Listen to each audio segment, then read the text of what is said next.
Halo, Assalamualaikum warahmatullahi wabarakatuh. Selamat datang lagi teman-teman semuanya di channelku.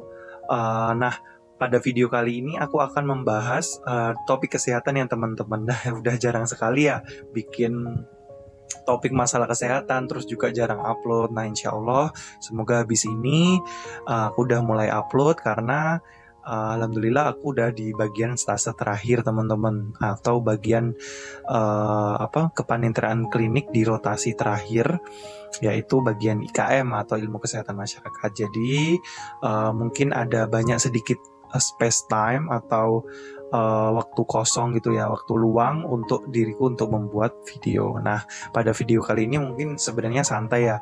Kita akan membahas masalah gangguan jiwa gitu, atau disebut juga sebagai gejala-gejala di kedokteran jiwa atau psikiatri gitu.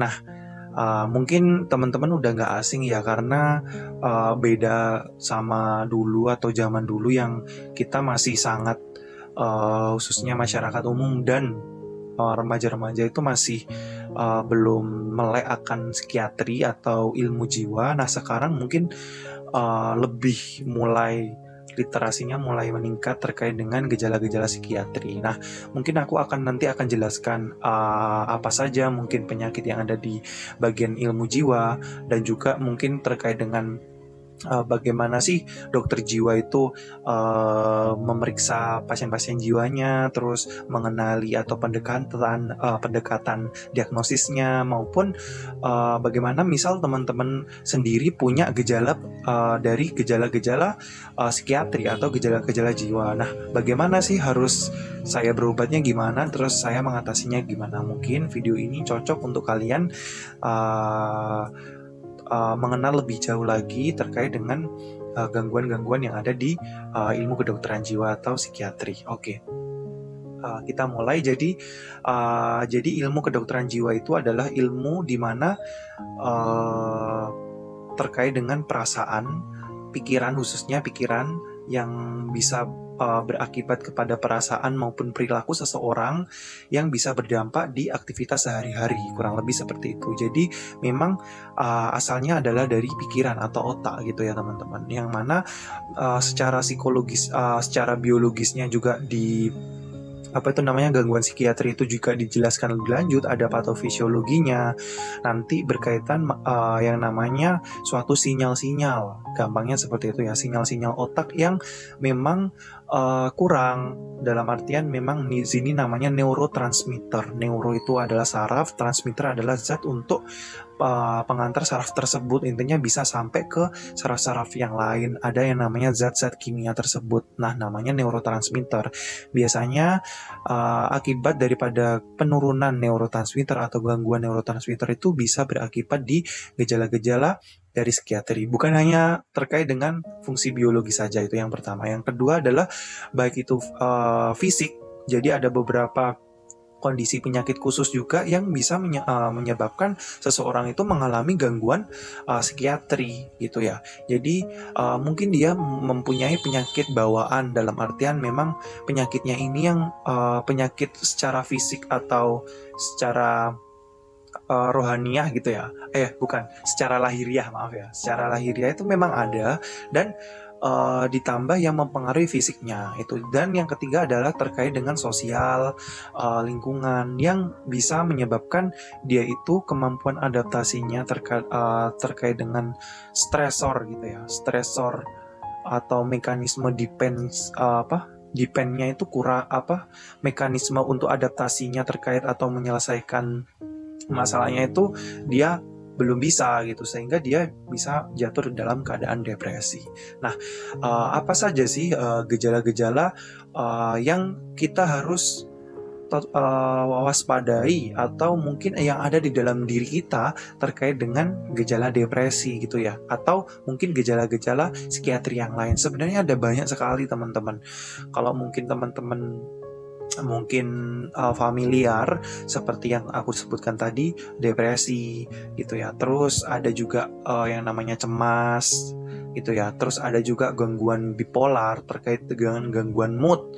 Jadi ada beberapa dia kondisi orangnya itu hipermanik atau kondisinya itu lagi tinggi-tingginya nih gitu. Terus yang kedua ada dia lagi turun gitu, dan kestabilan tersebut di dalam jangka waktu periode tertentu itu dia nggak stabil gampangnya itu. Atau mungkin udah jatuh dalam kondisi yang udah serius, dalam artian di sini udah masuk dalam kondisi gangguan jiwa yang udah berat dengan gejala psikotik. Gejala psikotik itu apa? Jadi gejalanya sudah bisa mengancam nyawa, dalam artian udah ada ide-ide bunuh diri, terus atau mungkin melukai orang lain atau mungkin gangguan terkait dengan fungsi audio maupun visual, dia udah melihat bayangan-bayangan tersebut, yaitu namanya penyakit skizofrenia. Atau banyak lagi lah teman-teman terkait dengan gangguan psikiatri ini. Nah, itu adalah yang mendiagnosis adalah dokter jiwa ataupun mungkin dokter umum yang sudah akan konsul ke penyakit jiwa gitu ya. Dalam artian memang ada tanda-tanda khusus khas yang dimiliki oleh seseorang gitu. Makanya memang pendekatannya di sini tidak boleh self diagnosis diri sendiri ataupun mungkin orang lain yang tidak mempunyai kompetensi. Mungkin diri kita sendiri nih, waduh kok aku lagi gini ya, lagi moodnya udah berubah, dalam artian seperti itu yang mengganggu aktivitas sehari-hariku, kira-kira kayaknya aku diagnosisnya ini deh. Itu nggak boleh, dalam artian memang diagnosis tersebut dikeluarkan oleh pedoman khusus, yaitu kalau di ilmu kedokteran adalah PPDGJ atau juga DSM. Intinya adalah pedoman bagaimana cara dokter khususnya dokter jiwa mereka itu atau beliau-beliau ini mendiagnosis, cara seni untuk mendiagnosis gejala-gejala penyakit jiwa. Nah, seperti itu. Nah, terus gejala-gejalanya seperti apa sih? Tadi kan udah aku bilang ya, salah satunya gejala psikotik. Ada juga gejala untuk terkait dengan mood. Jadi dia itu bisa terkait dengan moodnya turun. Biasanya paling sering adalah depresi ya. Nah, depresi ini memang biasanya orangnya atau mungkin gejala-gejalanya adalah biasanya hilang minat, hilang konsentrasi terkait dengan afeknya atau gambaran wajah pasiennya, atau diri seseorang itu udah mulai turun, dia itu gampang murung, terus ditambah gampang lelah untuk menjalani aktivitas sehari-hari, terus moodnya menurun, terus dia nafsu makan juga menurun atau bahkan juga bisa meningkat karena depresinya. Jadi gejala-gejala depresi itu sangat apa ya, dalam artian memang harus sangat diwaspadai apabila juga udah masuk ke dalam depresi tingkat berat atau derajat berat dengan gejala-gejala psikotik bahkan seperti yang udah aku jelaskan. Jadi mungkin teman-teman semuanya atau yang nonton video ini punya rasa hal tersebut gitu ya. Tadi gejala-gejala yang dia turun mood, terus dengan ada stresor ya. Pasti orang-orang depresi itu awal mulanya kalau kita telusuri khususnya dokter itu, dia itu akan tahu stresornya, mekanisme menyebabkan si pasien ini mengalami depresi. Makanya si pasien sendiri khususnya kita harus lebih terbuka kepada khususnya dokter pribadi ya, khususnya dokter jiwa ya. Nanti kalau misal teman-teman datang ke dokter jiwa atau terkait dengan konsultasi masalah mood, masalah apa yang dikeluhkan, itu lebih kooperatif gitu, menjelaskan agar dokter jiwanya bisa merujukan menapiskan beberapa diagnosis banding yang dan semakin diagnosisnya itu semakin tegak lah, gampangnya seperti itu. Nah, jadi penyakit ini sebenarnya kalau zaman sekarang penyakit hits ya, penyakit Gen Z. Misal mungkin secara secara alamiah gitu ya, orang itu akan mengalami episode yang mana orang itu mengalami sedih gitu ya, sedih apabila misal ditinggal pacar atau habis putus gitu ya, atau ditinggal atau meninggal anggota keluarga kita, terus juga ada mungkin bencana alam atau yang membuat diri kita mengalami kondisi adaptasi akan psikis kita sendiri. Memang kan nggak kelihatan ya, tiap orang masing-masing dan yang dirasakan emosionalnya memang sendiri-sendiri. Nah, tapi hal tersebut kok bisa mempengaruhi aktivitasnya dalam waktu berkepanjangan lebih dari 2 minggu bahkan atau makan berbulan-bulan dengan mungkin disertai dengan gejala-gejala yang udah merugikan di teman-teman sendiri gitu. Nah, itu wajib sekali teman-teman untuk datang ke dokter psikiatrinya untuk mengkonsultasikan atau ke dokter yang bisa mengarahkan terkait dengan kesehatan teman-teman, karena dampaknya atau yang ditakutkan adalah lari-larinya adalah bunuh diri teman-teman, karena memang sekarang kejadian-kejadian bunuh diri yang mungkin kita tidak bisa sangka gitu ya akan masalah tersebut itu ada gitu ya di masyarakat, dan mungkin hal tersebut masih banyak tabu gitu ya, kayak cemen lu, kayak gitu aja nangis, kayak gitu aja depresi, kayak gitu. Bukan, tiap orang mempunyai profil emosional masing-masing, kecerdasan cara dia mengolah emosinya gimana itu sendiri-sendiri. Mungkin teman-teman memang butuh bantuan untuk cerita ke profesional, ke ahli atau ke orang yang kompeten akan penyakit tersebut gitu. Jadi sangat dibutuhkan sekali gitu untuk teman-teman sadar diri terkait penyakitnya, khususnya penyakit jiwa ini. Ada banyak sekali teman-teman, mungkin aku nggak bisa jelasin di video ini ya, karena memang kompetensinya memang di sini memang harus dibutuhkan seni untuk diagnosis sendiri. Nah, bagaimana seorang dokter jiwa mengetahui orang dengan penyakit jiwa ini gitu ya? Misal teman-teman datang nih, ini secara ilmu gasarnya ya atau umumnya ya, teman-teman datang konsultasi ke penyakit jiwa, ke dokter jiwa, maaf. Jadi teman-teman akan ditanyakan kira-kira gimana gitu ya, apa yang menjadi masalah, apa yang dikeluhkan gitu. Awalnya akan seperti itu gitu ya, ditanyakan keluhannya seperti apa gitu. Nanti teman-teman di situ mulai menceritakan apa yang teman-teman rasakan. Mungkin dok, mungkin setelah 1 bulan yang lalu aku habis misal nilai rapotku atau IPK aku turun, ada gejala-gejala yang memang seperti kayak udah saya sedih yang berkepanjangan yang bisa mengganggu tidurku lebih lanjut seperti itu. Teman-teman ceritakan saja, nanti dokter jiwanya akan memetakan beberapa hal sesuai dengan karakteristik dan juga khas-khas tanda-tanda gejala-gejala yang ada di psikiatri dengan pendekatan-pendekatan interpersonal ke teman-teman sendiri gitu, nanti disesuaikan.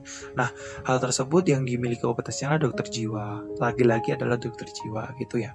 Oke, jadi nanti tools-tools mungkin juga akan dikerjakan gitu ya untuk menanyakan mungkin riwayat-riwayat keluarga atau faktor-faktor pemicunya. Teman-teman ya cerita saja gitu terkait dengan hal tersebut. Nanti baru dokter jiwa atau dokter yang berkompetennya akan memberikan solusi. Jadi faktor stresnya A gitu ya, misal diputusin pacar ya, nanti akan diberikan yang namanya psikoterapi. Nah, ini yang penting.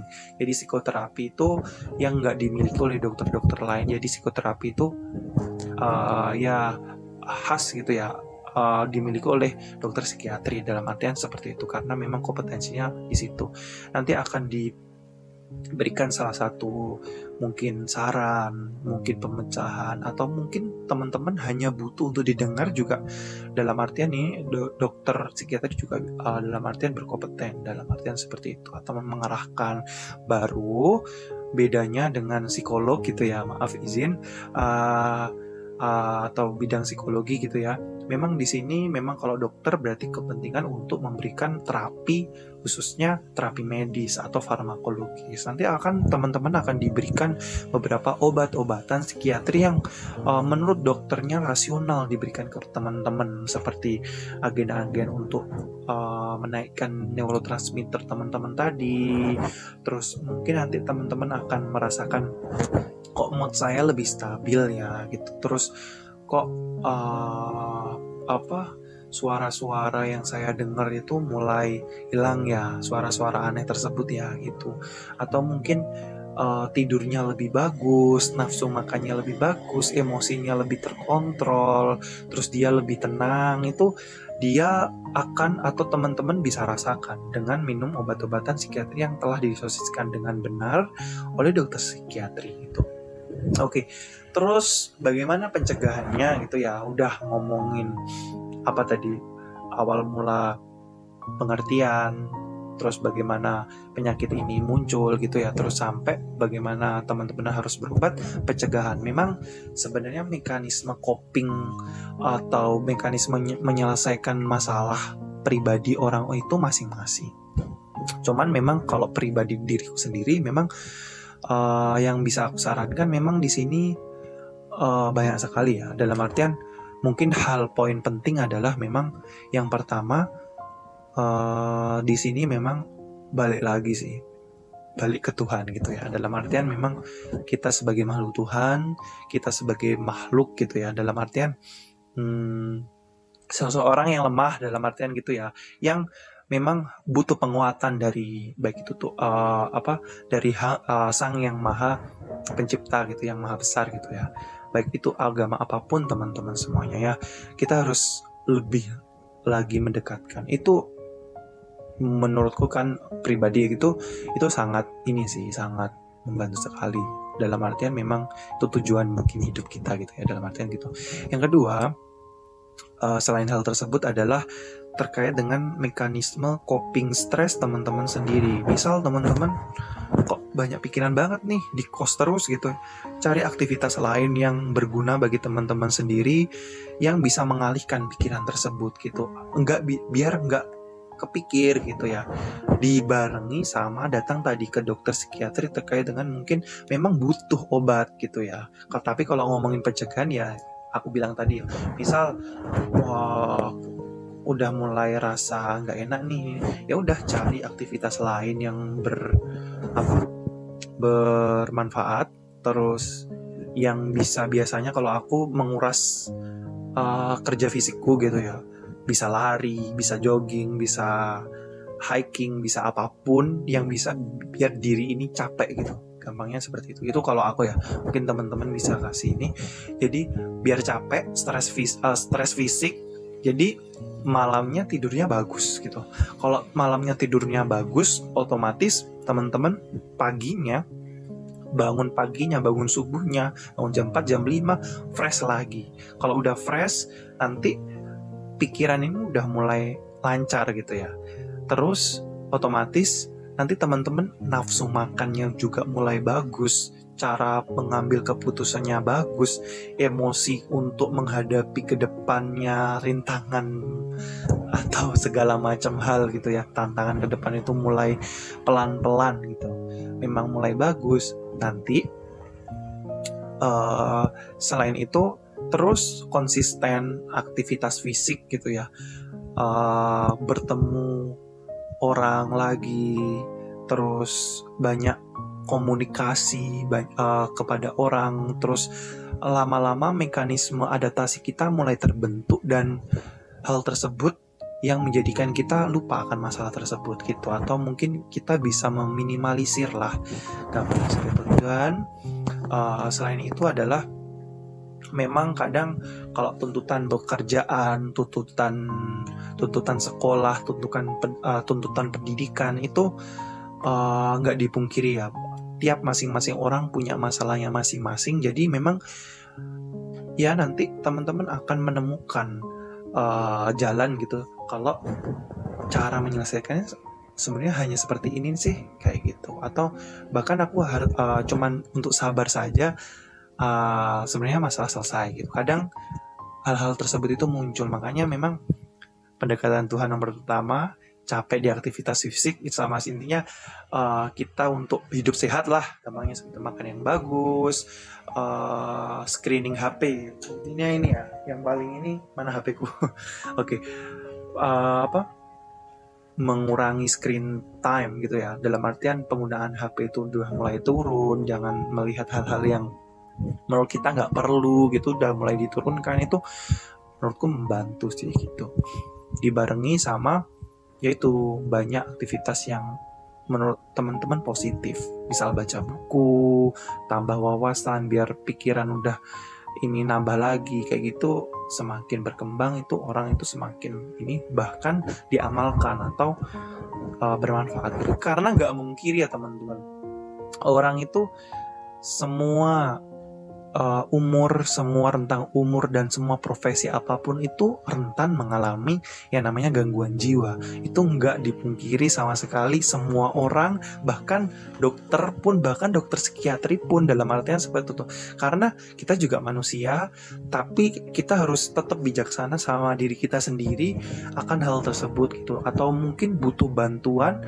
ya harus cerita, atau butuh ke dokter psikiatri ya harus cerita gitu. Jadi udah banyak ya, mungkin aku ngobrolnya kemana-mana. Jadi intinya adalah kita harus tadi 1, 2, 3 tadi, dan keep enjoy, jalani aja hidup ini. Memang ya seperti ini, kadang nggak sesuai sama realita atau apapun ya, it's okay. Jadi kita jalani aja apa yang telah ditakdirkan gitu. Oke, kurang lebihnya seperti itu. Mungkin di sini aku juga masih, dalam artian di sini masih koas ya teman-teman, masih belum menggali, maksudnya udah terpapar sama ilmu-ilmu psikiatri, butuh belajar lagi terkait dengan ilmu psikiatri lebih lanjut. Banyak sekali teman-teman cabang-cabang ilmunya, dan juga ilmunya itu keren-keren banget. Kita cara mempelajari perilaku orang, cara kita beradab, banyak sekali lah di psikiatri. Jadi mungkin tantangan diriku juga untuk membaca lebih lanjut lagi terkait penyakit ini.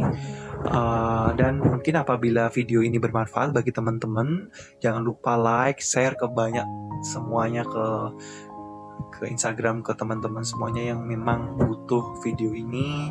Terus kalau misal ada komen untuk memperbaiki video ini, teman-teman bisa komen gitu ya, kita bisa sharing bersama atau mungkin ini bersama gitu ya. Dan mohon maaf juga, aku jarang juga upload di YouTube ini, dan insya Allah mulai akhir-akhir ini aku mulai rajin lagi.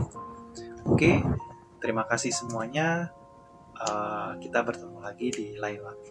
Oke, see you.